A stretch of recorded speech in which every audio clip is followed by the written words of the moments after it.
The following show features episodic breakdowns of Jackass, either performed by professionals or under the supervision of professionals. For your safety, avoid listening to this podcast at all times. Hi, I'm Mikey Aaronworth. I'm Jason Wellwood. And I'm Chris Aaronworth. Welcome to Jackass.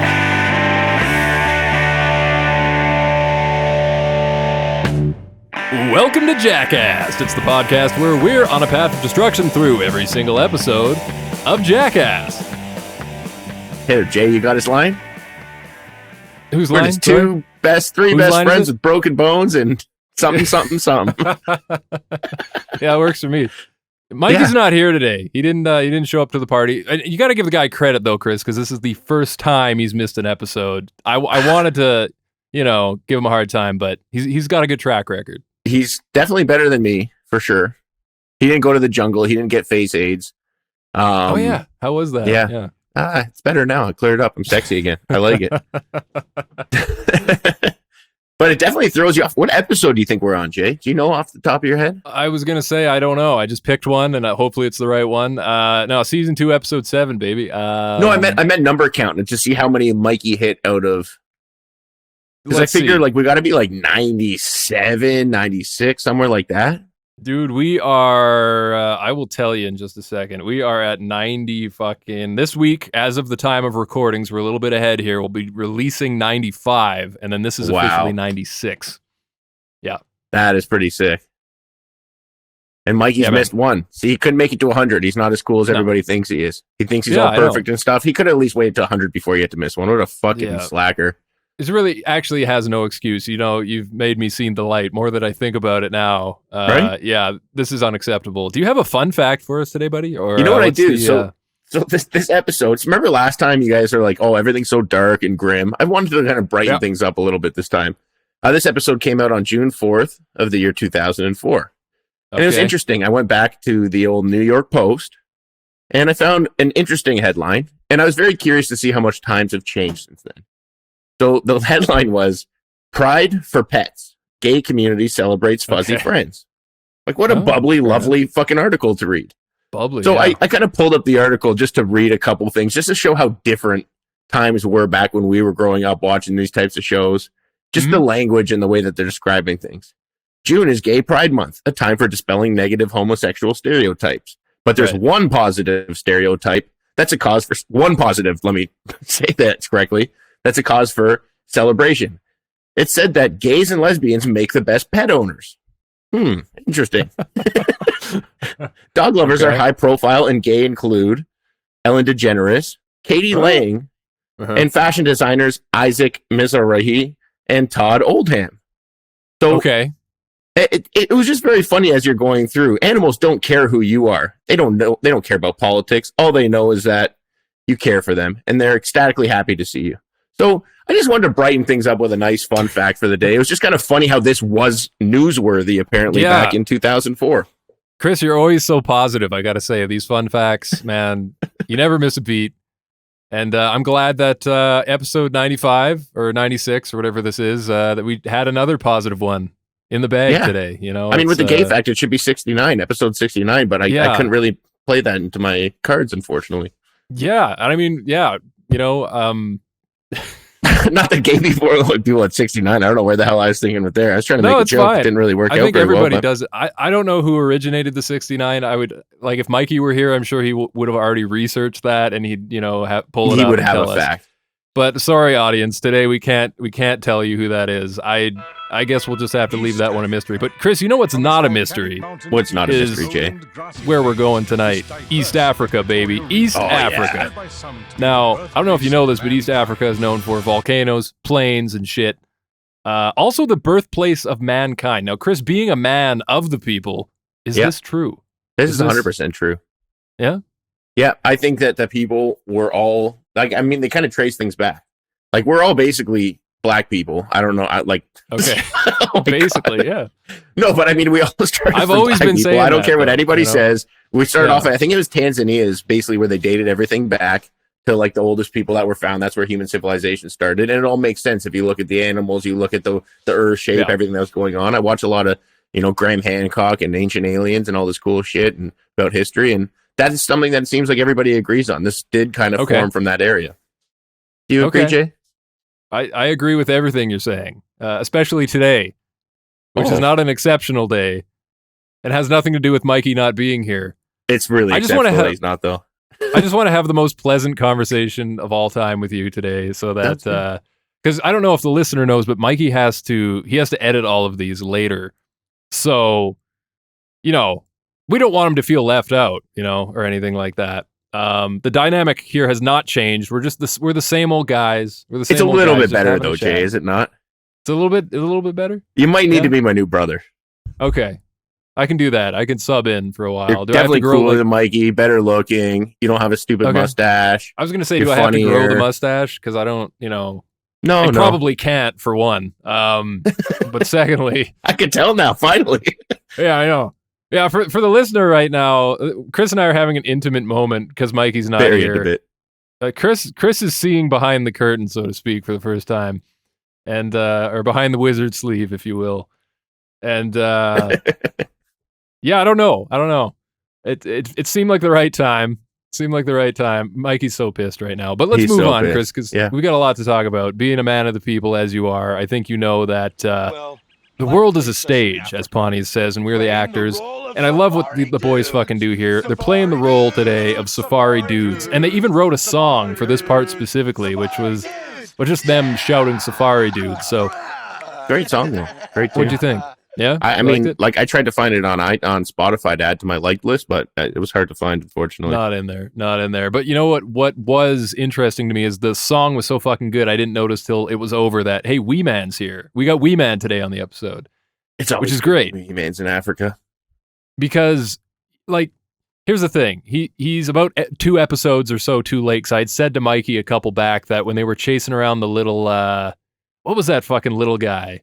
I said it was like a miniature version of the bull ring stunt, and Wee Man should have been there. Oh, it's a little pygmy or something. I don't remember, but he's here now. Yeah. So that's all that matters. We've got Quendet the Ranger here to kind of greet us and send us through to see the creepiest bugs in Africa. So basically this sketch is just them kind of poking around, looking at shit in Africa as we've seen these before. But the first thing they come across, Chris, is the giant black millipede. What did you think of this thing? I need to pull you back a second there, Jay, because okay, I like not to be pointing fingers or not to be putting out, people are people and I am a man of the people and everyone's the same. But I think for our listener, it is important to point out the fact that Quendet is the exact same size as, or very similar size to Wee Man.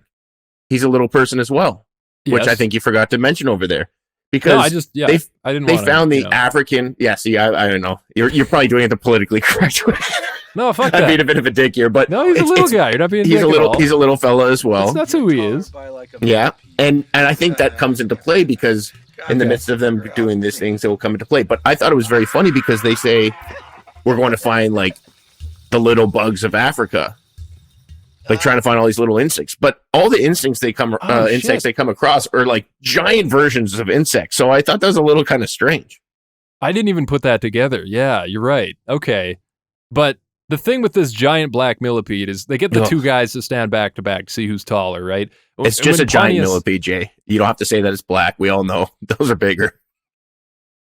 Well, once you go black millipede, you never go back millipede. That's the phrase, Chris. I hear, right? I've heard someone say that before. No, that's it. I got to ask you, though. They put this thing on Wee Man's head because he asks, how tall are we? And, Chris is using it as a measuring stick, Chris Pontius. And the idea here is that's the gag. You get a laugh out of that. But what I was laughing at is the way that this fucking millipede just sits on his head, crawls around. And I started thinking about you, Chris, because I thought, this thing is so fucking big. Does that almost count as a snake? So here's the interesting thing. I was thinking about that. If I had to do that with a snake or with this millipede, I would take the millipede. And it goes back, and I was trying to figure it out because I think on paper, the millipede looks a lot creepier than a snake. And it's basically snake size. So it's pretty much the same shape, same everything. Yeah. But it really made me realize what I don't like about snakes is the fact that they move and they don't got legs. That's sketchy as fuck. Yeah. I've said it before. I'll say it again. Millipedes have millions of legs. It makes a lot of sense that they can move. So by that logic, millipedes are cooler than snakes. Okay. I can see that. Especially if you imagine them with little booties on. Who's making all these boots for these millipedes? Fucking adorable, man. Right? Yeah.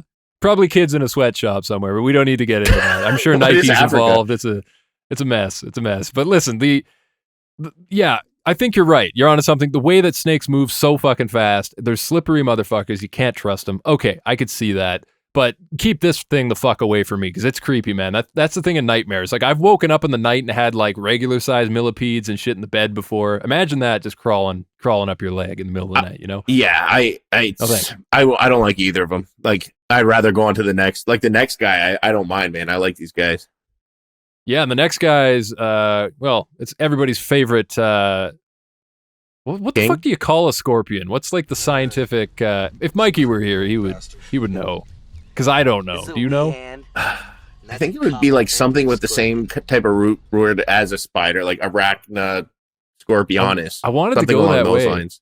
Let's go with that. Arachna scorpionis. Yeah. Scorpionis. Sorry. Let's go. Let's go with that. Listen, there's lots of these motherfucking scorpions around here. And he says, do you notice when Pontius walks in and he says, a lot of scorpions around here? It's kind of like he almost has a problem with scorpions, you know? Yeah, like I didn't really get that. That was almost that like you people comment. It's just a little off color for Pontius. He's usually very welcoming and accepting of people and species, and it seems like he's got a personal bone to pick with those scorpions, and I don't really like it. Something must have happened. I don't know what it is, but this guy's got a problem. All I know, though, Chris, is that the Copper Emperor Scorpion, Wee Man is fucking scared of this thing, but luckily you have a good friend with you that'll cover your eyes, which Pontius jumps right in to do the deed. Now, when Wee Man gets stung by the scorpion, he says, dude, it stings, as if he didn't know that's what was going to happen, you know? Right? I thought that was strange. Strange reaction. Yeah, but, I mean, yeah, like, I feel like maybe this scorpion is like one of those hardcore ones. We talked about this before. Like, we're like, what's the deal with scorpions? Some of them, like they say could kill you. These guys are getting stung by them left, right, and center. And maybe in the process of it, this one hurt a little bit more than the other ones. And this is like, you see the finger swells up at the end like crazy. You know what I mean? So like maybe he literally meant it literally like this, like fucking stings, opposed to like, oh, this stung me. Oh, probably. Yeah. Because you're right. Like once you get that sting, it's like the afterburn. It's not the poke. It's not the penetration. It's what comes after. And I think like with, Wee Man jumping around and everything, I'm looking around the screen and I'm thinking for a second, I actually wrote this in my notes. I wrote, so is SteveO hanging out with Mikey right now or like what's going on? Because he's not here. It's been like 5 minutes. I haven't seen SteveO anywhere. What's going on? Where is he? He's taking the mustache ride. That's what I think. I guess. Or he's severely hungover, dying in a bush somewhere. Yeah, and I don't know. We're going to see him in a moment, so don't worry, folks. He does show up. I was a little worried he wasn't going to be in the episode or something. That's why they brought Wee Man in, because it felt a little off. But the next segment, the hissing cockroach from Madagascar, we're about to meet in just a sec. SteveO is here, and I just want you to notice, at this point in the episode, you can tell me if you felt the same way, but does SteveO seem like he's fucking on something? Mm-hmm. This whole trip, it definitely does. He seems different. He's got like this, some East African product of some sort, something, man. Because like you could tell he's on edge, right? He's like something in his eyes. Yeah, I like it. And maybe that's why he's missing on some of the other sketches. That maybe that's part of the reason why he hasn't been around. But there's definitely something about him. Also, his gag reflex is at a super high. It's almost like that feeling when you've been partying for a few days, and even when like later on, as we'll get to, they try and drink some of the booze. It's like, yeah, that helps you when you're hungover, but that first one's very hard to get down. And I definitely think he was on a bit of a bendy during this the filming of this episode.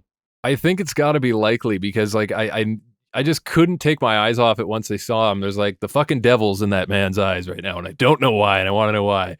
But we're here to see the biggest cock roaches of all time. I can't believe none of them made that proper joke. Yeah, I don't know. They had so much to work with there, and none of them actually played that joke. And I'm glad that you brought that up because missing opportunity, man. That's it. Maybe we just studied them so much we understand the humor, but like that was a golden ticket, and no one wanted to take it. No one wanted to take it, and I got to say though, the way that Wee Man. Again, there's something about the way he comments on things it's just always a little unnatural. Like he's always not sure of himself or like what to say. Because when he puts the thing in his mouth and he's, swirling it around, he spits it out, and it's almost like this could be on the box of the fucking like cereal of Madagascar hissing cockroaches cereal. It's like Toucan Wee Man popping up and saying, "It's just creepy in your mouth, dude." Like it's just that was my favorite line of this entire episode. Just the sheer fear and genuinity of what he was saying. He was just like, I don't know, man. It's just so creepy in your mouth, and like his like excitement about it, but like he just didn't know how to react. And I'm like, instead of just trying to play it cool or doing what he's trying to do, like it was just that made a lot of sense to me, and I love that line. And that's why I love when they bring the Wee Man into the picture, because he just adds this other dynamic and this like. I don't want to patronize him by saying this like cuteness to it, but it's not because of like his wee aspects. It's literally he's just such a charming, sweet guy that it's very cute. You know what I mean? Yeah. Oh yeah, no, it's so charming. And again, there's an innocence to Wee Man that I don't know what it is. I don't want to go and say it's like a childlike innocence or anything. That's Mikey's line. That would be Mikey's thing. The thermal lakes of Kenya are up next, and I gotta say, Chris, this is our moment right here. I'm kind of sad that Mikey's not here to share it, but it's time to rate another WildBoyz running off into the sunset moment. Now, and this one, they're running towards a lake full of flamingos. And do you know why flamingos are pink, Jay? Why is that? It's because of the krill that they eat. So they feed off these little shrimp, and it actually turns their pigmentation pink. Somewhere off in the distance, I can hear Mikey just frowning. And I'm telling you, me and Mikey learned that together. We went to this like island. They had a bunch of flamingos. Did they? Okay. I'm dead serious. Look, this is one of my actual real facts. This isn't a normal Chris fact, you know? At this point, I'll take anything. I'll take it. It sounds absolutely ridiculous, but I'll take it. Do you notice Pontius is doing a bit of a pose here? He's got like arms up. It's kind of like he's surrendering himself to the birds, you know? He's running in there. It's like, I mean you no harm. I come in peace. I like that. But I guess we got to give this thing a fucking rating. I mean, based off the other ones you've seen, I think I missed one. What would you rate this? This is the best one I've seen for sure. Best one? This is fucking majestic. You got a nice water pool full of these beautiful flamingos. It's artistically shot. Not only that, you got the beautiful ham of Wee Man running in after. So they start off with the boys. Yeah. Great run. That would have already been a perfect run for me. Maybe not perfect, but a solid 8.5 out of 10. And that little Wee Man ham running in behind just fucking steals the show. And as they get into the water, the flamingos fly away. It's just a beautiful picture. And I give this a full-blown 10 out of 10. This is my favorite run-in so far. Man, like that is, that's something. Because, I mean, I like a good run-in as much as the next guy, but I have a hard time rating these as 10. You know me, I'm a stingy bitch when it comes to this shit. I always rate low. I don't know what it is. This one was probably the best one I've seen, but to be fair, I think I've only rated one more. So that's not saying much. And to be honest with you, I don't even remember what the last rating was. 8, I guess. 8's good, that's pretty right? Good. For you, that's really good. That's like a fucking 11 out of 10 for me. Yeah, fuck. Like I enjoyed it. I don't know. I think the fact that you're right, the sun shining off those, those sausage rolls or whatever you want to call them. They're sausage rolls. That's a terrible analogy for butt cheeks. I could have did better there. It was a ham. It was just ham cheeks, just clapping, you know? But like the way that they dance toward those flamingos kind of reminds me of the next sketch. Hey, speaking of, wait a minute though. You referenced clapping. So I have a question for you. Do you think the size of the ass affects, that sound you get when you hear like, you got a big booty clapping? You think it's a higher frequency, like a higher pitch when Wee Man does it, opposed to like a big? I think it's a lower frequency. A lower frequency? It's more baritone for sure. Like with smaller cheeks, you think it's a lower frequency? Well, I think he's got a big cheeks. Yeah, you know what I'm saying? Like, I think the bigger the cheeks, the lower the frequency. Yeah, that's what I was going with. So I don't know what the hell kind of things you've seen in your life, man, but I haven't seen cheeks like that in a long time. Okay, I'll have to go back and look at the proportions here and just make sure I got this right.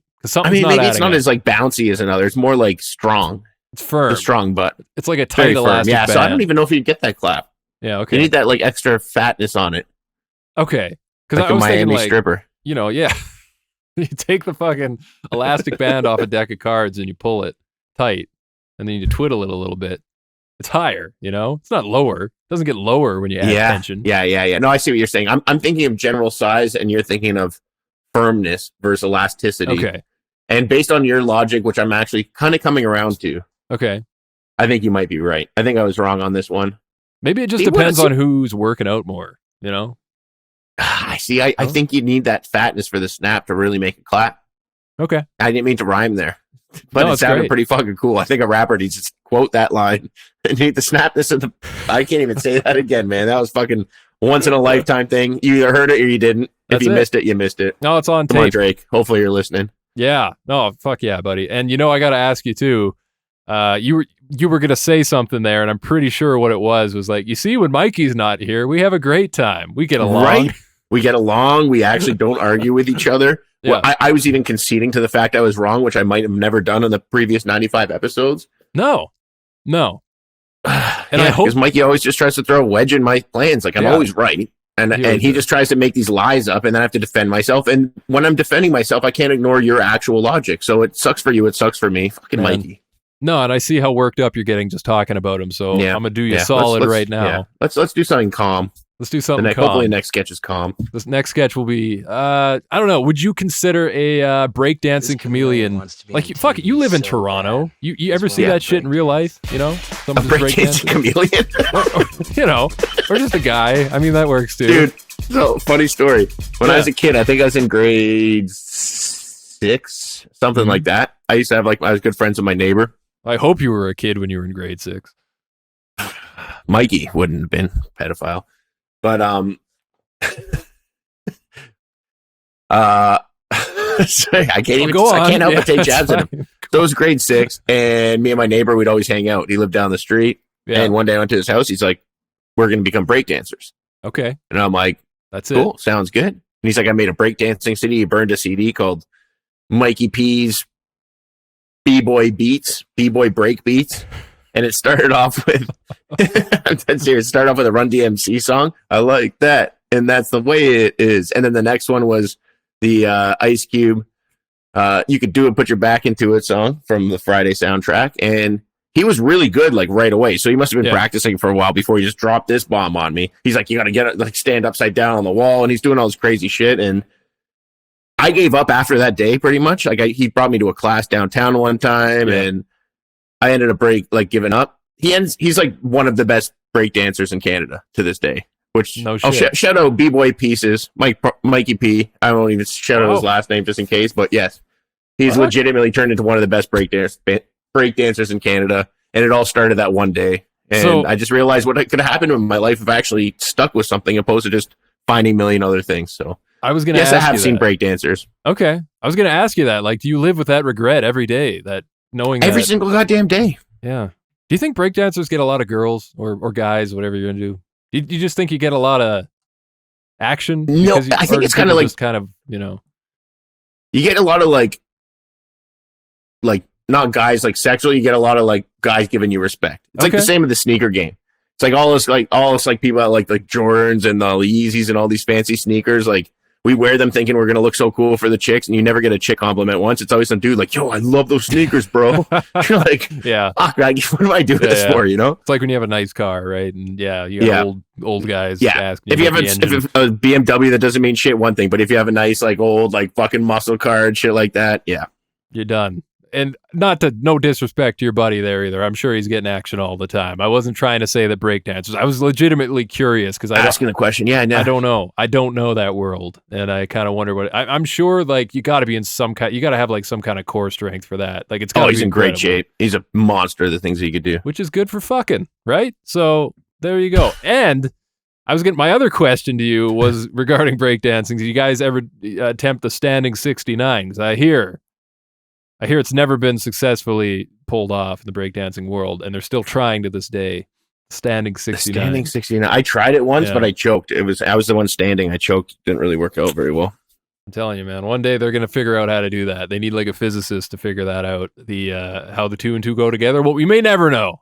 But what we will know is that we talked more about breakdancing in Toronto than we actually did the breakdancing chameleon. But there's not a whole lot to say, really, unless you had something. It's cute. I liked him. He's moving around. Okay. Funny vibe, but that's about it. How come there's no cool motherfuckers here in Calgary that are breakdancing out in the C train platform? I never see that. Well, see, it's a different thing. I bet you got some fucking killer ass line dancers. line dancers? Like, you mean the fucking... In the country, don't they? Is that what they do? They all fucking... Okay, first I you're wanna have a little stereotyping. burn and give myself a little line dance. I bet you they're like equivalent of their skills is up where the equivalent of Toronto breakdancers or skills are in the line dancing and b-boy community. That's fine. I'll take that. It's fucking, you know what it is you're just jealous because you don't have a cool stereotype in Toronto. There's no like, cowboy thing out there. I think that's what's going on here. I've never seen a line dancer just out on the street, Not out on the street? with his fucking... They didn't put out their little fucking cardboard box and fucking start breakdancing. No. I mean, line dancing on there. No, a little boot out on you guys are missing out, man. No, I think you're the one that's jealous. Yeah, maybe. Hey, you know who's not fucking jealous? Manny, because when you're wearing a fishing vest and you can pull that shit off, I mean, I think we're the ones who are jealous at this fucking point, eh, Chris? Oh, he looks good. Manny's something else, man. He looks good in a fishing always looks vest. good. He looks good in anything. Yeah, I don't know. He really does. He is the definition of a man's man. Like he's a woman, what a woman wants a man's man, or a straight man like myself wants as a man's man. I'm starting to get confused. I'm discombobulating in my brain. You're not politically correct on literally any other episode. Why are you doing it now? Is it because Mikey's not here? It's fine. Yeah, I need that person to kind of battle me back. All I know is literally my brain short circuits when I think of Manny. So it's okay. This just proves that Chris is a grade A dude, because the only reason he's not politically correct is because Mikey's here, and he needs to. If Mikey doesn't get upset, then the whole balance is just thrown right off. So we need to grind on his gears a little bit. Well, I'm going to let you in a stand-up guy and the audience. Me. What? 100. Thank you, Jay. I appreciate it, because I know you know a little bit, but I'll let the audience in. Mm-hmm. My younger brother Mikey he's abusive. I was expecting this. Honestly, I was expecting this. I'm glad we're talking about it. He forced me to do this podcast with him. Yeah, I know. And he said, I want to be the good guy. I want to be the man for the people. So you're going to go out there and I'm going to hit all the right stereotypes. And if you don't be racist and rude and make homophobic comments and all those things, I'm going to beat the shit out of you. And you know what? I'm scared of my younger brother. He boxed. Yeah, I never boxed. I know. Never boxed. I know. He never boxed. This boy never boxed. So to the audience, just know when he's not around, I don't need to be scared. I could say what I want to say. I could be a good person. But as long as that asshole, that bigot Mikey is around. Yeah. Yeah, no, he's at least the people understand. I feel like they feel it deep down in my core, and they know I'm a man of the people. So thanks for allowing me to shed that light, Jay. Oh, you're welcome. I've been holding this in for 95 episodes. Yeah, he's a tyrant. He really is. Fucking tyrant. A bad guy. Yeah. Yeah. And I seen him make a hate crime before. I'm just saying. Okay. That's on record now. And the thing is, like, I mean, you know what? I'm thinking of something now, Chris. When you're not here, Mikey makes me do this thing. Don't worry, it's not sexual, but he makes me do this thing where we leave like a secret for you to see if you listen to the episode. I don't know if you caught on. Oh, yeah. That, you know? Oh, 100%. But I purposely don't say it because I want to piss him off. Okay. So this is kind of like, he's going to listen to this because he's going to edit it. Well, he has to edit it. I don't know, but are you editing it? I'm not editing it. No, I'm definitely not editing it. So I think if anything, at this point, we can't call him on his shit because he's going to hear it. But I was kind of wondering, like, is there anything, because I kind of want to have a fun secret with you. That's what I'm getting at. How come we can't have a fucking fun secret together? We're always being watched. We never get our alone time. We never get to fucking develop where's our thing? Do we get a thing? I think this episode is our thing. Okay. We're like I think we're like doing a revolt, like a coup against Mikey right now. Yeah. Okay. He's gonna have to sit there and edit. And you know what? Hey, oh shit. I might have to start screen recording some of this because Mikey, for the people, he might edit out that whole last bit. If he doesn't, here we go. Here's what we do to Mikey. Okay. Mikey, we're putting you on spot. This is screen recorded. If you edit out that bit, we know you're the tyrant that we say that you are. So if you are hearing this as the people, we force Mikey, the people, me and Jay are the man of the people. We force Mikey to actually succumb his powers for the day. Mm-hmm. He's like that Chinese dictator. Yeah, that guy. Yeah. And we are him. The Americans. Right. I'm the Americans. You can be the Canadian. So at this point, you've pretty much challenged Mikey not to edit any of this out, to be a Exactly. man. So if we just keep derailing the podcast for an unspecified amount of time, if he's a That real could work, man, too. he will won't. have to leave this in. Meaning, Maybe we just take an hour break, but maybe not say it's an hour, and then like just come back every 5 minutes. We could take a little breather and just have to let him sift through everything to see. okay. Yeah, that could work. So like do the podcast in segments, Yeah, like segment it out. yeah, Pack- but like keep some noise happening so like he sees the audio level. He can't cheat and see Okay. the audio level. What if we did the rest of the podcast out of order? Huh? Oh, you want to do that? Yeah, I do. And make him piece it back together? Okay. That's your challenge, Mike. This is what you get for missing an episode, you fuck. Okay. So at the end of the episode, everybody's in the 80s hair metal band. Oh, we're doing this, by the way. I guess we're really doing this. Yeah, let's do it. Why not? Fuck it. I just Fuck Mikey. spoiled the ending. I got to do it now. I love it. And the good thing is because the endings aren't necessarily usually the best bits. No, you're They right. don't really edit them in the right way. So let's have some fun with this. My God, you're a genius, because now we can actually end on a high note. Let's do it. I love this. Which I know All what right, the high Jake, note see is. what happens when our friggin' dictator is not there? I love this. All right, let's Melding roll. of the minds. All right. So now everyone is like in an 80s hair metal band here. They got like the cut off jeans and the t-shirts without the sleeves and the hair. And it's the whole fucking thing, man. I didn't know what the fuck this was or how it fit into the context of Africa until they said it's time to get a safari tattoo. And I don't know about you, Chris, but did your mind go to Henry Rollins in the off-road tattoo? almost 100%. immediately? 100% it did. But it also went to like these outfits were so 80s, like glam metal / like Guns N' Roses. Like it was like that perfect hybrid between this. And I'm like, but Yeah. what is rock? What does rock music, 80s rock music, have to do with the safari? Pretty much nothing until you get a rock python in there. And you better get the snake shit out of the way fast. Luckily, Chris, this is the only snake we're going to see. So if you can stomach this, we're good for the rest. I can. The bigger snakes don't bother me that much. I was expecting a little guy, and I was Okay. actually pleasantly surprised to see a bigger guy, which is kind of weird. So this snake will bite SteveO, and then they're going to rub Pontius, not SteveO, my mistake. And then SteveO is going to rub tattoo ink in the wound. And basically, our handsome Chris Pontius is going to be marked for life, and that's it. That's the sketch. What do you think of that? So I liked it because of the theatrics of them coming in like that. I love their outfits. Seeing Wee Man dressed like that was awesome. Seeing everybody dressed like that, and I am a big fan of like weird tattoos. Yeah. So my biggest thought is like I wanted to go look through photos of Pontius to see if he still has remnants of that tattoo or if it faded over time, because I think it's a pretty fucking sick idea, to be honest. No, you're totally right, man. It is a sick idea, and I want to know the same thing. Like, can we get like an Instagram or something? Can we get that? Yeah, I think we need to check that out or see if any of the fans are privy to this. That might be a little poll to see if they can help us out. Anybody can comment on this video and 100%. see, look what happens when Mikey's not around. He never would have thought to ask the fans to do work for us. Okay, listeners, challenge. Let's get as many people as we can to @ Chris Pontius and ask if he still has the snake bite tattoo from WildBoyz. And if he can post a picture or something. However you want to do that. Let's see if we can get it done. And also follow @retrograde Mikey, and then when he accepts you, call him a dictator as many times as possible. Let's see if this works. Let's really fuck with him, guys. So like a copy paste situation here. Just Everybody, spam let's just okay. let it loose. I like it. Start a Reddit. Even people that don't listen to this, just Start a Reddit. Hammer fucking Mikey. If this happens, guys, you have no idea the joy this will bring me in my life.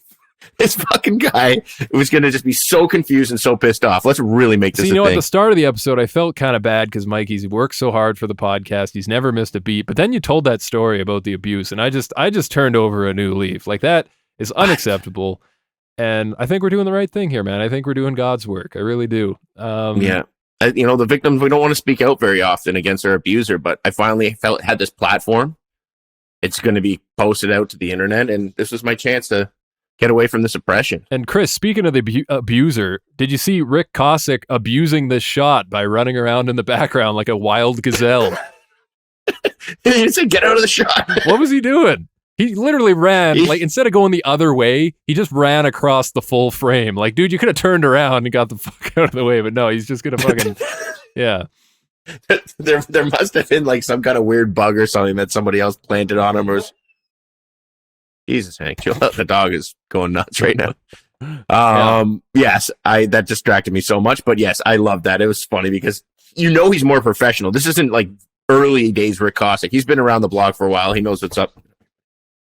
So yeah, I almost didn't know Cossack was out here with them because I don't think I've ever really seen him as far as I remember. So that was a surprise. Yeah, maybe he's taking more of like the backdoor role or something along those lines, but I feel like he's always usually involved in filming between any of the shows. He's not going to turn down a gig like this. No, that's exactly right. Like those guys work all the time, right? So I don't think, as much as we make fun of Cossack and everyone does, I don't think he gets enough love. He's doing some hard work. But I was just saying, like, the last episode with Mikey, I told him that we were running out of good snake ideas. Like they would usually just pick it up and put it down or whatever, because they didn't want to get fucked up. But this time, this is a good use of a snake, Chris. It turns out, as we found here today, snakes, they're not gimmicky after all. This is a practical use of a snake. Well, this isn't a gimmick snake. I guess that's fair. The other one was a gimmick snake. Yeah, this one he's a rock and roll python. Okay. Is that why, like, all in the hot rock and roll videos, all the chicks had the pythons on? Was it a rock python?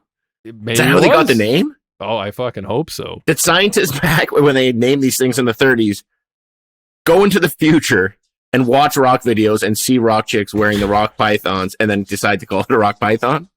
Yeah. Either that or they eat a diet of 20 pancakes for breakfast on their cheat day. They've starred in such movies as The Scorpion King and Walking Tall. I'm trying to make it.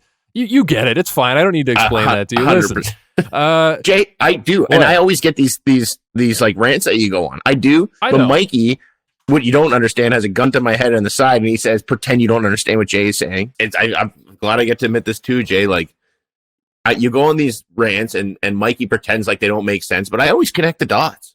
Mm-hmm. Every single time. And just again, that tyrant's just trying to wreak havoc on us, and I just don't find it very cool. But I know, man. And the thing is, like, Chris, you're being open and honest right now, as a man of the people would be. Thank but you. I gotta ask you, speaking of things that are open, this fucking wound, and they pour the fucking tattoo ink in there and rub it all around. We get the results the next day. It looks like it took. And I don't know if it's badass or I think it's gangster as hell. I kind of wanted to get that and to conquer my fear of snakes as like a symbol that I conquer my fear of snakes. I was literally like the real legit deal, thinking or that. Yeah, like really get a snake to bite me. Oh shit! After a snake bites you, how can you be scared anymore? You're like, okay, I didn't die. Yeah. Yeah. So as long as it's not one of those snakes that bites you and then wraps around you and you can't get them off, that's what would freak me off. Like I don't care about the teeth; it's more about the curly weirdness of their legs or their tails. I don't like that. Curly weirdness. All right. Yeah. Well, now what? Listen, I have an idea. Let's go to this one because let's get this one out of the way. Okay. I'll pick this and then we'll go on. So this one's kind of interesting because we covered a version of this before that you didn't really like very much. Mm-hmm. And I thought was pretty good. And Mikey was in the middle, as he likes to do, to try and play us against each other. This was the SteveO boiling the egg in the hot springs before we saw the lava steak cook, which I thought was pretty cool. Lake Bogoria, right? Yeah. Do you want to give a bit of a background on this, Jay? If you want, I will take it away. You're good at the color commentary. I just make comments. Okay. I appreciate you saying that I'm good at the color commentary. You're fantastic. You really drive and lead this show. Listen, SteveO has the munchies, right? He's got a stick, a long stick. There's shit boiling behind him, geysers of boiling water, and I'm just thinking, oh, fuck, we're cooking shit again, aren't we? This is the volcano thing all over again. Right? I'm not on board for it, man. I don't want to do this again. I had enough last time. I wasn't impressed. Now we're boiling some fucking eggs, just like you said. And every time I see a boiling hot geyser or a hot spring, I just think of the story you told about the girl who melted every time. And I'm just turned off now. I'm not about this, but tell us a bit about the boiling geyser. She's a squirter, Chris. She's a real squirter, this one. She's a gusher. Have you ever came across a gusher, Jay? In the wild or in the human species? Are we talking like natural phenomenon or okay? Yes. Like you can't like buy a ticket and they take you on a tour in a Jeep. No, not one of those. Like you go to the club, you sit front row, they put on a raincoat. I'm talking about one of the rare unicorns of the natural human. All right. No, I've never encountered that. And it's only a myth. I've only seen it in videos, and I wonder. I'm still not convinced, but it's got to be real because everybody says it's real. I've heard people say it's just pee, but that's kind of fucking weird, isn't it? If it was just pee. Scientists have just proven it is just pee. They actually did a thing recently, but I think it's pee that's stimulated from.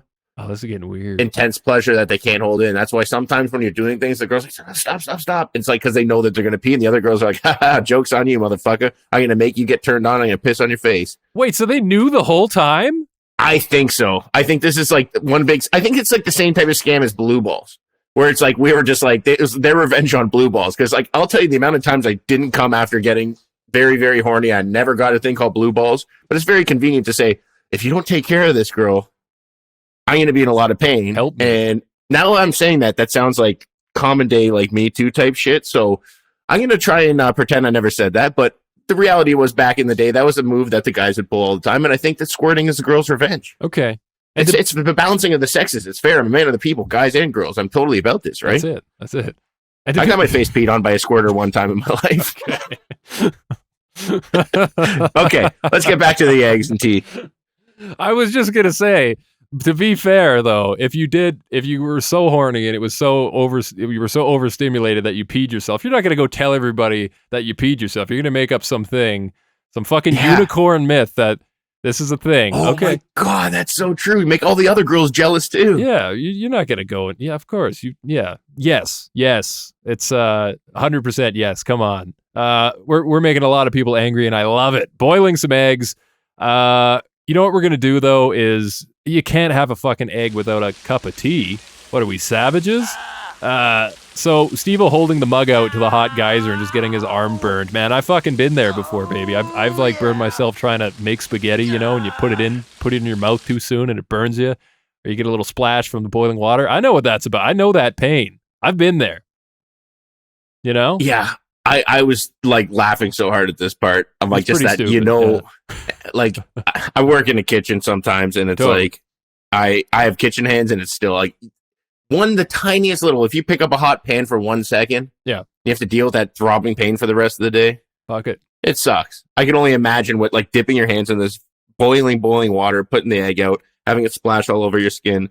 I thought this was probably the better version that they were trying to get with when they were doing the steak. Because, I don't know, did you also agree this had a lot more to it? Like, this is a better version, or did you just not like the sketch at all? It was better than the volcano thing, for sure. But still, I kind of wasn't having a good time just because I was so, like, not into the last one. But whatever. I mean, SteveO sells it. He's pretty funny, like, just the noises he's making when he's getting burned and shit. And then he drops his egg in the water, and he's not happy about that. Tries to get it out of the water. Has to fish it out. It just this whole thing just looks like really fucking inconvenient, for him. Yeah. And it's funny for his selling on this one. I thought it was all right. But what about the biscuit to finish it off, Chris? Did you see this? What did you think of the biscuit? Yeah. I don't like it. You don't like eating poop. No. I mean, like, it was funny, but like, I just don't want to see that, I get a gag reflex, and that's something that definitely hits it. And it was funny to me. I guess the funniest part was like he put it in and gagged like instantaneously. Right. And like it was just never even came close to eating it. But even still, I'm like, I like the fact he called it a biscuit. Yeah. I like the fact he had his tea and he had his eggs. I just don't need to see people putting poop in their mouth, man. It's not my cup of tea. No pun intended. Yeah, and this is a pretty like substantial jump because you think back to like season 1 of Jackass when they do the poo cocktail. You don't really like see what's happening so much, and like I can't think of a time in Jackass where you see anyone eating a nugget of shit. So I guess it's like they could get away with it. WildBoyz, like MTV at this point was like, fuck it, like we've seen enough out of you guys. Just go ahead and eat the shit. Yeah, I'd rather do the kudu doo-doo, like the kudu fucking machine gun. Remember that? I do. But this is, I don't know, man. Once you get, like, you take one bite, it's stuck in your teeth, in the in-betweens of your teeth. At least the kudu, you could spit it out. Like you weren't chewing. The one chew, you're kind of fucked for a while. Yeah. Not a fan. I'm just thinking now, sorry, I just had like a moment. I was just thinking of Ron Burgundy just crying over the plate of shit and going, it's fine, I'll eat the shit, I don't care. God damn, I gotta watch that movie again. Well, there are some good shit things, like licking the white poo. You made me lick the white poo.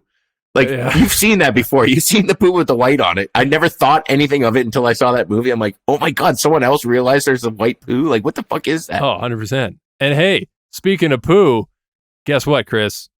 What? When you see elephants on screen, the first thing you're thinking is this is going to be a poo thing, right? You're totally 100%. Thinking that. Because we're jumping back in time, whoop, whoop, whoop, whoop, whoop, to the elephants. Pew, pew, pew, pew, pew. This one's on Mikey, folks. He's probably so pissed right now, though. Yeah. God, you gotta, the show must go on at this point. Rock and roll, though. We are doing a rock and roll. This is a fucking rock and roll episode, man. Fuck breaking guitars, fuck his rules and oppression. Yeah, tipping the amps over. Fucking, yeah, he's just all business and it's corporate Mike. Oh yeah. Oh man, he is the corporation. He's Shane O'Mac, strutting down the ramp. Selling out. He's basically like runs big pharma as well as big fucking all the bigs. That's such a jump from WWF to Mikey runs. I know. I should have stuck with the WWF, but I kind of like Shane McMahon, so I had to pivot to something I hate. No, Shane's cool. He's cool. Coast to coast, baby. But it's a rock and roll band in Kenya, and the elephants are going to take part. It's a safari jamboree. Pontius has got the fucking acoustic guitar out. He's jamming. Those elephants are fucking rocking out to his shit, which is cool. And one of the elephants has a harmonica for some reason. But the other elephant, I don't know if you noticed. He was just the other elephant. Did you notice he was just a hype man?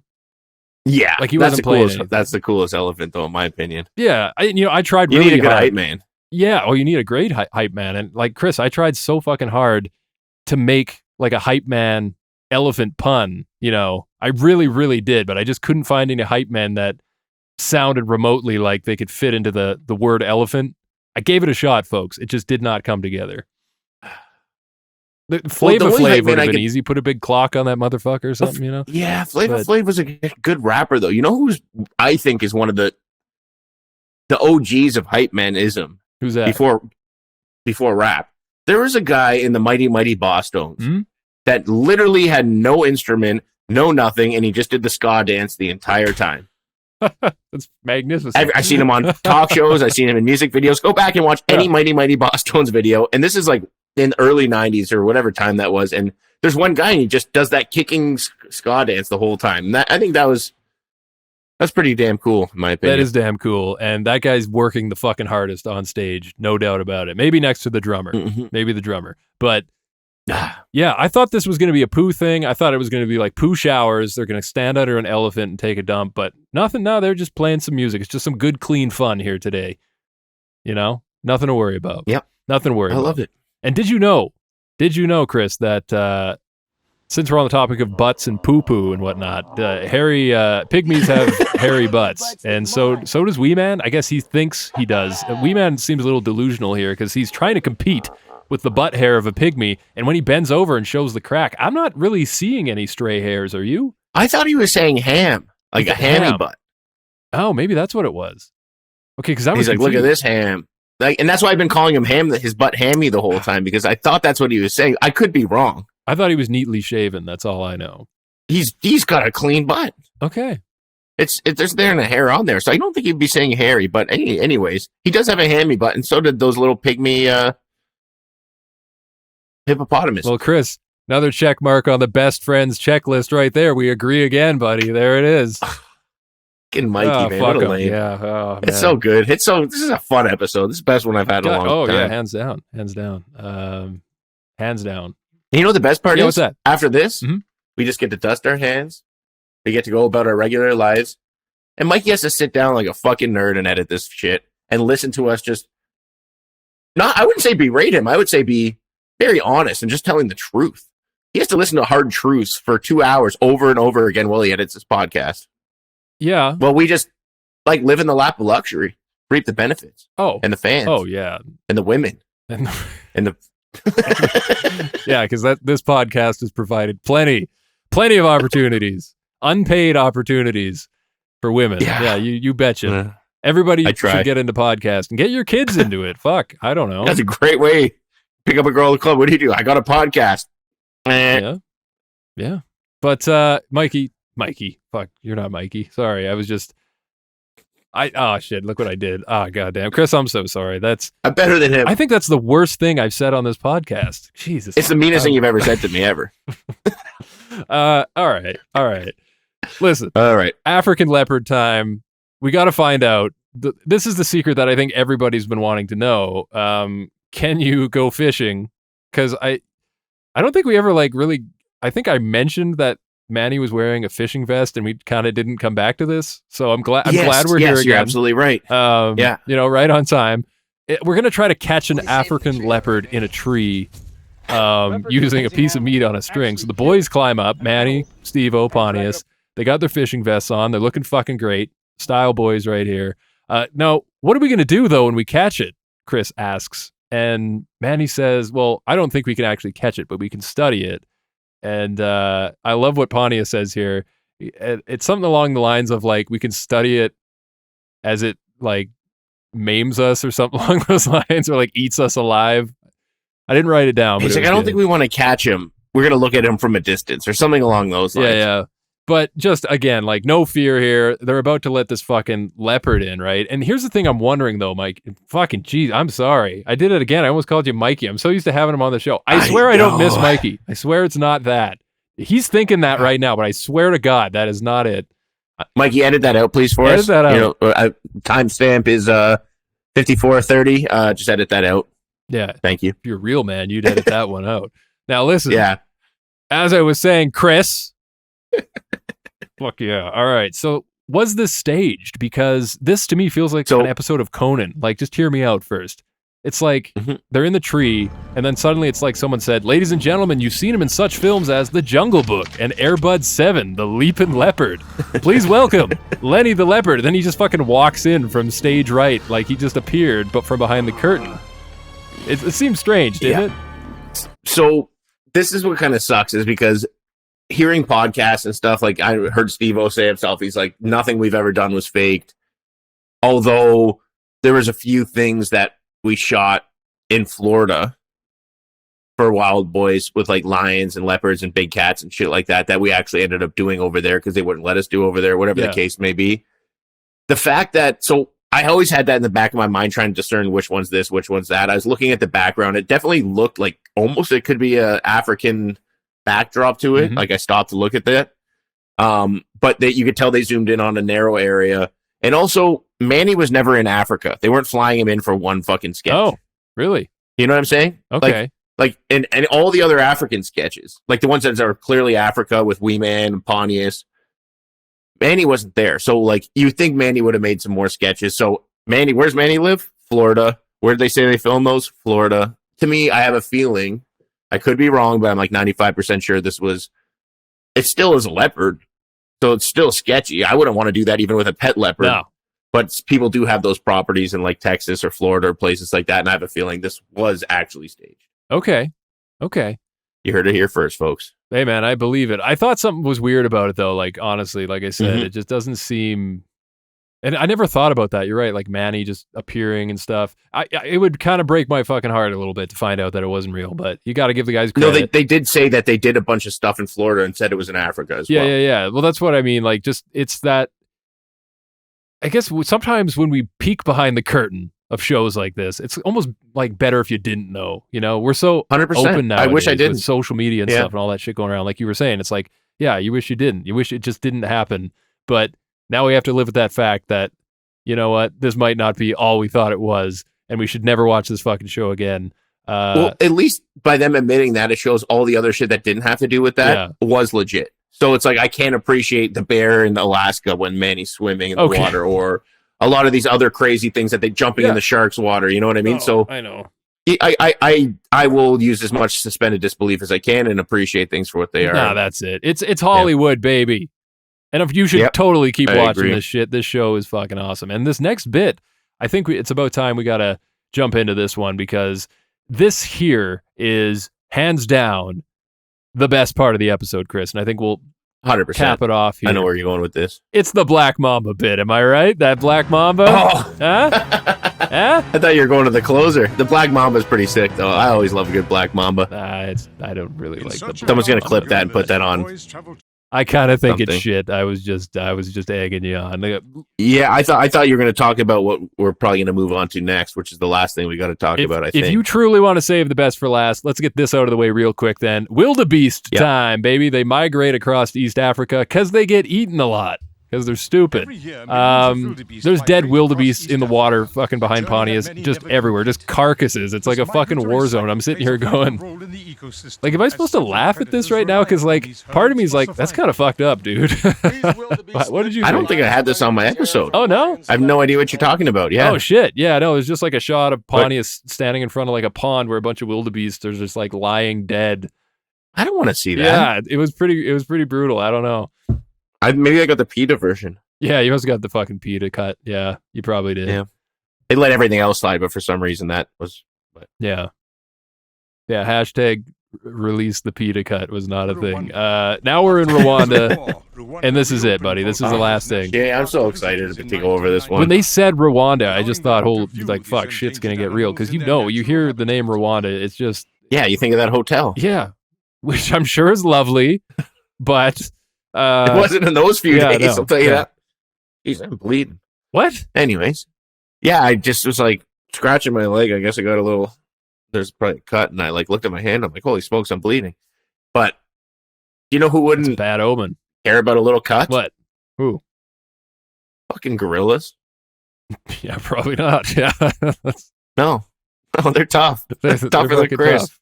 That was a good segue, buddy. It's a They're good almost segue. tougher than Mikey is on us. Yeah, Almost. He's pretty tough. But we got to go view these endangered beauties at Volcanoes National Park. We've got Francis. He's our gorilla expert. I love Francis. And SteveO asks, what's the deal with these damn gorillas? What's the deal with these damn gorillas? Silverbacks will fuck you up if you fuck with them, or especially their babies. Do not touch the young. Do not get too close. They'll rip your arms off and beat you with them. The guide is really, really cool with these two guys standing beside him laughing and like beating their chests and going, hey, what if we do this? What if we do this? And like you can see in his eyes, he's just like, no, just stop that. We'll die. Don't do that. We will die. Yeah. Chris, if you could pick one thing that would be in the gorilla's diet, would it have been wild celery? Would you have thought that's where we were going? That's the the hit in the gorilla and that's diet. very surprising to me. Okay. But I do have a comment on this. Please comment. Because as we're going through, unless you wanted to lead in the quote. No.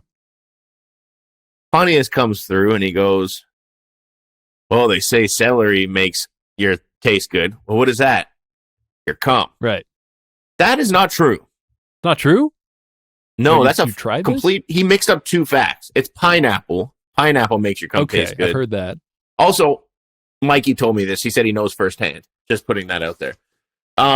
But celery just makes you shoot bigger loads, which Peter North talked about in an interview. So he confused two facts, which is the funny thing that happened to me. It was a Super Bowl like a bunch of years ago, and I was eating I was like on a diet or doing whatever, eating properly, and I just was eating celery. We got a bunch of wings, and I just kept eating celery to kind of keep me going. I went home, I jerked off, and a fucking wait that quickly. Shot a fucking load home, and already it had taken effect. Like hours later, it did. I ate so much celery. Well, that's what Peter North would say. Before a porn shoot, he'd eat a whole stalk of celery. He was like the biggest cummer in the game. Wow. If you know your porn, folks. Okay. But I was jerking off and sitting on bed, and I fucking had like my towel out on my stomach. I'm ready to go. I fucking shot a load to hit myself in the face, and it was just like game over. That's it. I'm never jerking off again. It was not a pleasant feeling. It made me think twice about ever trying to facial a chick again. Like unless they really wanted it, but like I just didn't like it. I did not like it one bit. And as it dripped down, I put it on my tongue, and I'm like, it didn't make it taste better either. That would have been the pineapple. Yeah. Hey, man, at least... Sorry, I saw this thing, and I'm like, I got to tell this story. It is what it is. No, the punchline in that was amazing. Listen, I was just going to say that, like, that joke, you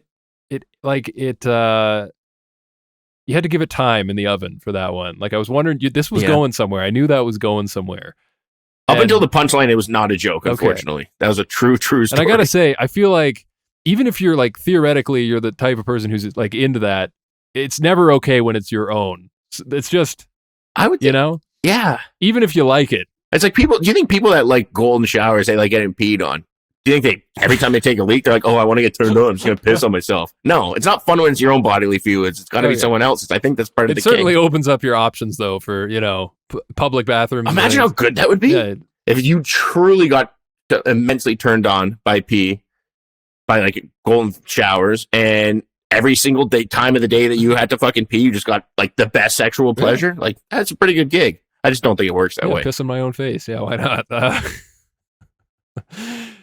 So at this point, this isn't the last of the poo we've seen in the episode, because SteveO runs in, he picks up a gorilla poo they find on the ground, and he just like rubs it aggressively. And this is where I saw the moment. I was like, there's something, the devil is in that man's eyes, because like the way he rubs it isn't playful. SteveO's on some shit right now. At least that's my theory, because like he's just like way too into it. Like he's getting pleasure from the discomfort that Pontius is in. And it's not the playful type of pleasure. This is like, you motherfucker, if I could, I'd make you eat this nugget of shit right now. And I don't know what's gotten into him, and I'm a little bit worried about him. I think, now that you mention this, it's kind of all coming to me right now. I think they might have been legitimately freaked out and thought it'd be a good idea to get jacked up on some blow to get that extra, that extra confidence. Yeah, I didn't think of that. The Colombian confidence, as they call it, or the Peruvian pre-workout. Just so they could handle this sketchy situation, because there's also things I noticed about Pontius in this sketch as well that were a little interesting, but we'll touch on that as we kind of elaborate where we get to from there. Okay, I like that. And man, they take a little while to find the gorillas. It's apparently finding gorillas is a lot of fucking work. They're tired. And then almost as if SteveO summoned them with that comment, you look in the grass and you see these heads, these little furry black heads poking up, and you're like, oh shit, I think we found him. And you can hear the growling of the gorillas, like that low rumble, and you're in their territory. And the mood changes like immediately. You can tell the guys are like, okay, we're not fucking around anymore. Like there's something about being in the presence, I can only imagine, of an alpha male gorilla that just shuts you the fuck up, It's intimidating for sure. And there's a whole family here too, Chris. It's not just one gorilla. Don't worry. Once they show the silverback, and the silverback is the biggest gorilla. He's the one that protects the entire family, and that's the one you really don't want to mess with. He's significantly bigger than the other ones. He's the one that is the boss, like whatever he says goes. He's probably the father to most of the children, the pimp to most of the wives. He's the one that's dicking down damn other Keep going. He's just slanging his banana to the female gorillas. He's that special dude. But and dude, with all the celery they're eating, you got to be at least a couple mile radius. Oh, he's 100%. But those poor it's so kids, weird. You see them in there. Say is just get out of the blast zone. It must Daddy's feel like pop. Oh, this is getting weird. Oh, poor what? Sorry. Do you think? Yeah, I can almost see it shooting back out of her mouth. The fucking power that he's probably got like on The him. Exorcist. Yeah. But sorry, I just think like it would be like. No, I'm just so fascinated with gorillas. They're so majestic to me. Oh, they are. Like, you see, this is my number one bucket list thing to do in the entire world. Because you could do this tour where they take you on there, cost an absolute arm and a leg. And if the baby comes near you, probably are getting your arm and leg ripped off in another sense as well. But they're so peaceful. They're so chill. It's like they know that they're part of our species. They have this look where they look into your eyes. As long as you're not dicking around, like they're super chill. But it's like, we hear all these stories, we see videos of them, but the reality is they're absolute tanks, and they could fucking kill you in less than a second. And I just think this would just like the way this whole thing played out to me was just so fascinating. Yep. When they think it's all gone, and then all of a sudden it's like that Jackass gong kicks in, gong, and then you see the guy put his head up with a bush, the big silverback. Dude. You're like, holy shit, they're gonna die. They're actually gonna die. Like when they were cornered too, right? You remember, like, and they're in that like little grass, area, and like you just see. You're totally right. It's like the fear of death. It's real, and you're just watching this shit on camera, and it's like, fuck, this is crazy. Like you feel that tension, and I'm telling you, man, like they could have been ripped to shreds in that moment. Like all they were doing is just standing still, like holding their breath. I mean, the gorilla could have just fucking decided I ain't having any of this shit today and started fucking them up left and right. Like what? What would you even done at that point? It's so incredibly dangerous. And it's like the fact that the guys have the balls after this to go back out, get into the banana suits and start like frolicking around in front of the gorillas is the best fucking thing ever. It's so good. I noticed like there's that point where I love how they went back and they did the banana suits for sure. The one thing that was, I think, the most interesting part is like when they're getting all frazzled when they're cornered because the little baby. Like, one thing they said, don't worry about the kid. And he's like, "What? The kid's fucking running at me." The kid's like, and the kid's like beefing with him. He's like, fucking starting shit. And they're like, "Yo, fuck this little kid. You know, he's gonna get me killed." And that's when the silverback comes out and literally charges them at one point. You see this look in Pontius's face. We talk about how much the animals always respect him. They fuck with SteveO and this and that. And maybe he speaks this kind of like body language to animals that they kind of give him that respect. This is by far the most genuinely nervous I've seen Pontius around an animal ever watching any Jackass stunt or WildBoyz stunt. And maybe he just realized maybe they were jacked up on coke and that confidence wore off because like I don't know how much they're going to be doing bumps in the middle of the fucking jungle, but something happened where you could see that genuine unease. He was trying to play it up for the not play it up for the camera, try and pretend it wasn't happening for the camera, but it seemed disingenuous that he was trying to keep calm. It seemed like he was legitimately scared for maybe one of the first times I've seen him. I saw the same thing, and I was just thinking the whole time, like, it's like you said earlier, like if they were on something, it doesn't matter what you take or how much, that situation is just going to snap you the fuck out of it.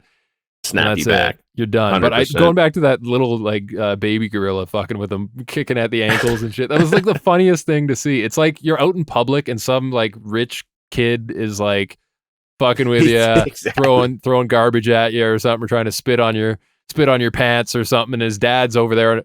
Or some like gang members' kids fucking kicking you in the shins. Like, whatever you do, you can't fuck back with this kid because you know that powerful individual on the other side is going to ruin your life if you do. So you're just like, I just want to like show you what's up, kid. But I'm gonna behave. I'm just gonna fucking behave right now. Yeah, and the kid knows it too. He knows his dad's the silverback. He knows he ain't fucking around with him, so he could just fucking test your boundaries. Yeah. But I loved it. That was my favorite. Like maybe one of my favorite things in WildBoyz in general. Yeah, it was so funny. Like I think that's my moment of the show is that fucking gorilla right there. But this is coming to a close now. We're almost at the end here. Mm-hmm. They dance around in the banana suits. There's a shot where they go through the fucking village and there's like kids in the fields with their mother like helping, you know, pick the crops or whatever they're doing out there.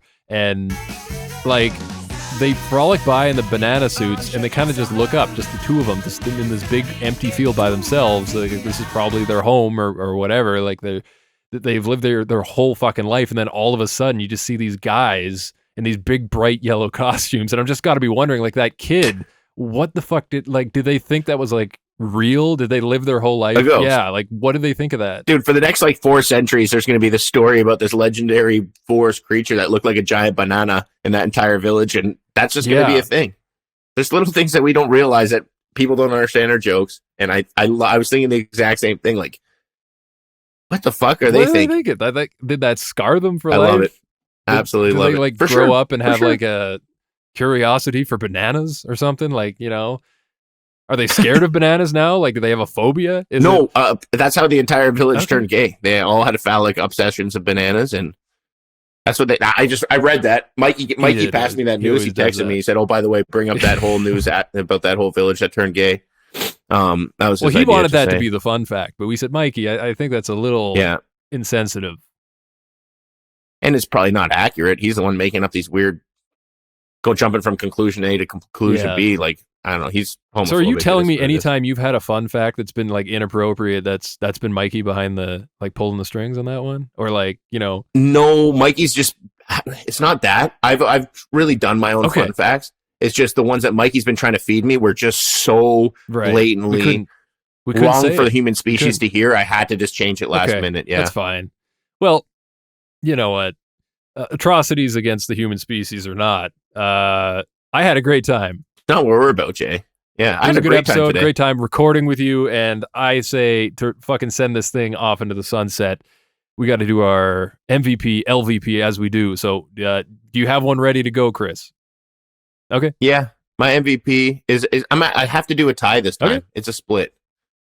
It's between the silverback gorilla himself. Yeah. Because he's just a fucking beast and he deserves to be up there. And the little park ranger, Winston, what was his name? We had a couple different guides in this one. The little one, like the Quindent. midget one. Quindent, I mean the little guy one. Yeah. Quindent and the silverback gorilla. Okay. That's his tie. I like it. No, man, that's fucking I mean, if you stack them on top of each other, they're probably regular human height because gorillas aren't very tall, even the silverback. So maybe it's one. Yeah, short and stocky, but they're the powerful and cool and sexy and majestic, right? Yeah, I've been watching a lot of Seinfeld lately, and I realize now, just in this moment, that like George Costanza is kind of like he's like he could be a gorilla in body shape, but he'd be like what do you call like the opposite of the alpha? The guys who are like at the bottom of the chain, always get picked on and shit. That's a George Costanza. That's probably not relevant. Doesn't need to be in the podcast, but hey, I think it does, Jay. I think that was really good, and I actually really enjoyed it. Mikey might add something different to say. I'm also secretly just stalling because I didn't have an MVP yet. See, folks, you got to think ahead. I'm going to go with, you know what? It's obvious. I should have just picked this from the start. It's the fucking baby gorilla. Of course it is. That guy's trying to start shit. That's your MVP? Yeah, it was fucking hilarious, man. Because, like, the look on this gorilla's face, he was animated. Like, they say, gorillas aren't as intelligent as us. Like, there are distant cousins or whatever you want to call it. Or if, for some of you, a distant stepsister, probably.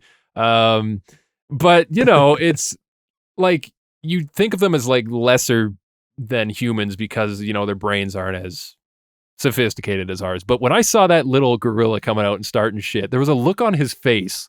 It was like, no, this is like probably the smartest gorilla in all of the African wilds right now. This one is on to something. No fear in that gorilla's eyes. So as much as he was a pain in the ass, he's also the hero of this episode in my mind. It's funny because that was actually going to be my LVP. Really? Oh, tell me why you would have went that way. Yeah, but I, you know what? I don't even need to because you sold me, Jay. I agree with you yet again. I don't really have anything wrong to say. You made a lot of sense there. I was going to say because he was acting up and, he wasn't the most respectful individual and didn't respect his adults. But I do like the fact that, hey, you know what? He's a little shit disturber. He's learning and he's asserting his dominance as a man. So everything you said, I totally agree with. So I need to kind of come up with a little LVP on the whim. I'm gonna have to go with that millipede, man. I didn't really like that guy. He was super sketchy. Although he did make the hair look like he had a cool little hair swirl for a second, which almost also gave him the MVP. Deep down, I don't like millipedes. They're better than snakes, but they're still sketchy as fuck. I like that. And I kind of hate that millipede too. And I already told you the stories. If that thing was crawling on me in the night, I'd be freaked out. But I don't think my LVP is a little more symbolic, Chris. It's a little symbolic of something that's wrong with this whole episode. Something that stinks, that doesn't smell quite right to me. And it's not the poop, because there's a lot of that here.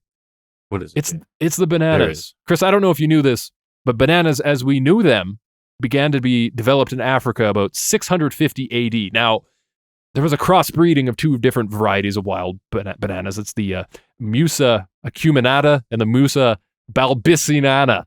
Now, listen. Why this is relevant and important is because two men running around on the African plains, two white men running around on the African plains in banana suits. I'm just saying, guys, you should have been a little more progressive on the decision. You probably should have had some people of color, in the banana suits running around as they did originate in Africa. Just saying, PCJ over here. I'm just saying, it was a little rough to watch. I felt it wasn't right. That's all. But Jay, on the flip side, could that maybe be symbolism on their part, saying we don't like those banana plantations that were owned by racist white people, so we're going to become the bananas. Metaphorically, bananas hang from trees to show our symbolism for doing on to others as what was done onto them back in the day, because we appreciate that. Okay. Appreciate that. Oh my God. I don't know. That's a fucking stretch. I'm sorry. Maybe they were just doing it for the gorillas and I had it all wrong. It's possible. It might have been what it was. One of the two. Man, do we ever know how to podcast? Listen, I think we did all right without Mikey. I think it's pretty damn good. Yeah, for come sure. on. We just let his nerd skills edit this shit and make it sound fantastic. Make it sound fantastic, Mikey. Dude, I think we reached the end. So let's do what we always do and send people to the Twitter, the Instagram, the other one, the TikTok at Jackass Pod. And hey, if you want to let us know, your favorite moments from this episode. But I also just want to remind you as well seriously, if we can like reach out to Pontius and say, hey, you still got that tattoo? Can we fucking see it? Did it last? Did it stand the test of time? I'd be interested. So if any of you are brave and want to send him a tweet and get back to us at JackassPod, you can also email us as well. Tag us in that as well. Oh, yeah, for sure. Tag us, or you can email us if you want to write us, because we have that as well, which I believe is it JackassPod? Yes, JackassPod@gmail.com. So that's it, baby. That's another show in the can. And I got to tell you, we are now wrapping up WildBoyz. As of next week, it will be episode 8, which is the end of the season. So it's been a fucking wild ride, no pun intended. But I think that being that this is episode 96, I think we said, you gotta think ahead, folks. 97 will be the last WildBoyz. That leaves us with 3 episodes, and then we're actually hitting 100, which is still fucking mind-blowing to me. I don't know about you, Chris, if you can believe it. It's crazy. But thanks for joining us on the journey so far and coming this far with us. I know we say a lot of ridiculous shit on this podcast, and you put up with us for so long, but... And it's all Mikey's fault. How did you know where I was going? I was literally just going to say, it's all Mikey's fault if you have a problem with it. Chris and I are really the patron saints of this podcast. And I mean, I shouldn't have to say that, but I just feel like, it's been tough. We haven't had the opportunity to open up, and this may be our one and only chance to do that. So thanks for listening and hearing us, Yeah. He might cancel us, guys. Yeah. I didn't think it was going to be this bad, Chris. I didn't think we were going to rag on him this much, but maybe we won't be here next week. I'm so excited for him. This could be our last show ever. It might honestly be. He might just be so fucking fed up. Depends if hopefully like he's in a bad or he's not in a bad mood. If he's in a good mood, he's going to find it funny. If he's in a bad mood, call the cops, because we might, if we don't hear us the next week, he might have taken us out, because he is a serial killer. He does have a terrible mustache. He's definitely not a man of the people like I am and Jay is, and he's the conflict. He's the really one that puts out all the bad energy on the show. So yeah, just saying, hit him up on Retrograde Mikey and tell him how you feel. I left that space there for you. I wanted you to have one last word. I think for the first time in Jackass history, we're going to say goodbye. And Mikey won't be here. So for all of you that maybe I have a question before we wrap up. Wouldn't it be weird? Wouldn't it be weird if Mikey like edited himself into the show, like in post? Don't even I just give gave him him ideas. He'd be like the Hoopty guy in Mortal Kombat. Whoopty! Every time we say some bad comment, he just sends us. Okay, wait, I take it back. That's a great idea. Mikey, do a couple whoopties, all right? Couple whoopties, and I look forward to seeing how the fuck this turns out. Wow. Okay, we had some fun. I'm going to say bye for real. This has gone way too long. We had fun. Thank you for joining us. We'll see you next week. Final WildBoyz. Until then, bye. I'm Jason Wilwood. Bye, I'm Chris Aaronworth. And bye, I'm Mikey the Dictator Asshole Aaronworth. And this was Retrograde. Retrograde? I mean, fucking Jackass Pod. Fuck. Damn it.